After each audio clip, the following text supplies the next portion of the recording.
This news update is brought to you by... Hi, I'm Red Plastic Bag. Anyone who knows me knows I don't like cold.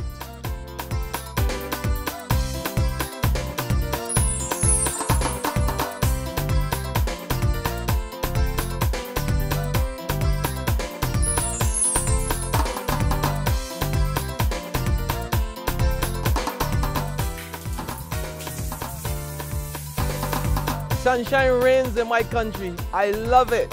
It's your sun power. This is the 6 p.m. Barbados Day update for Monday, May 12, 2014. I'm Kmar Jordan. Good evening. Intense talks are underway at the Labor Department at this hour as the negotiating teams of the National Conservation Commission, the Barbados Workers Union, and the National Union of Public Workers meet. Deputy Chief Labor Officer Victor Felix is mediating the talks over controversial layoffs at the state-owned commission. Our Emmanuel Joseph is tracking the story.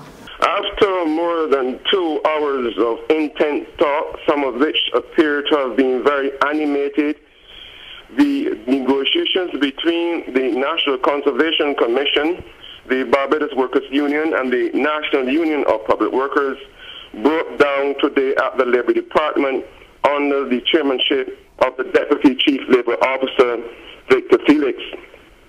Afterwards, the General Manager of the NCC, Keith Nebick, in a terse statement said they will now wait on the advice of the Deputy Chief Labor Officer. But in the meantime, as we speak to you, the two unions are meeting behind closed doors. We are assuming that they are strategizing on the next step to be taken. This is Emmanuel Joseph from the Labor Department for Barbados Today. Thanks, Emmanuel. Well, a new twist to the public quarrel between the Nation newspaper and the Central Bank of Barbados.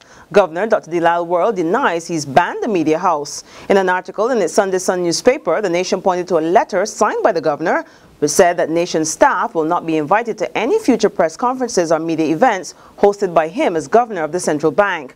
Today, the Central Bank countered in a release that it will continue to keep all media houses, including the Nation, fully abreast of all developments on economic and other pertinent matters which fall under its purview.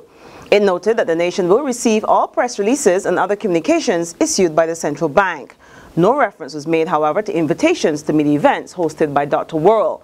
The governor has accused the Nation of lacking professional integrity after it published an article with a headline stating that 60 Central Bank workers would be sent on the breadline. The Nation has since corrected that report.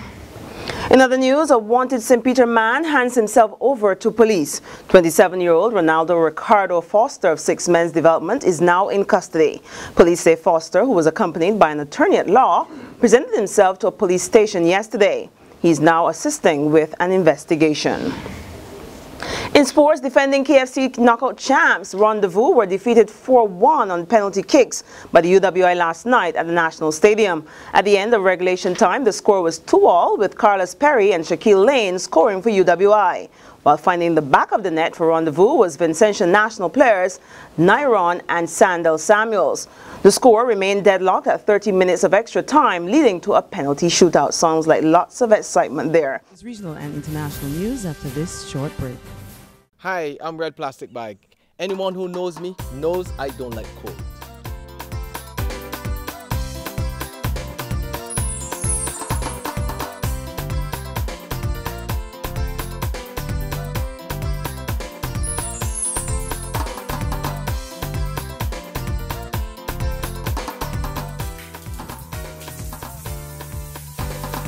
Sunshine reigns in my country. I love it.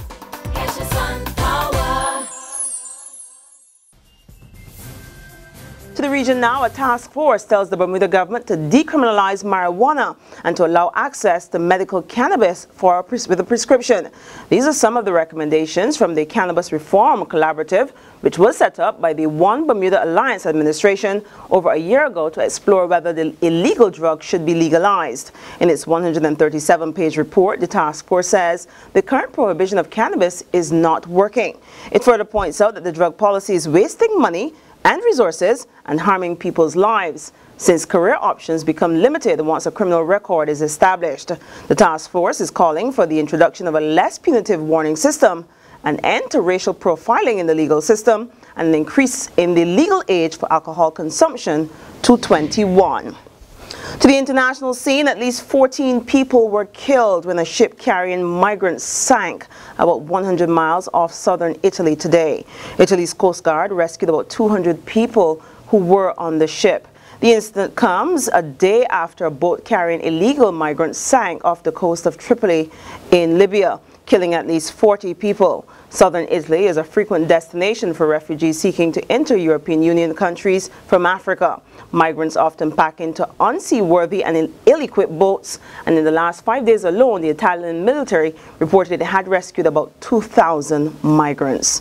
Well, that's been our 6 p.m. update. You can join us again tomorrow morning at 7 a.m. Until then, log on to www.barbadostoday.bb or subscribe to our e-paper to get more news and sports. I'm Kamar Jordan. Enjoy your evening and join us first thing tomorrow morning. This news update is brought to you by... Hi, I'm Red Plastic Bag. Anyone who knows me knows I don't like cold.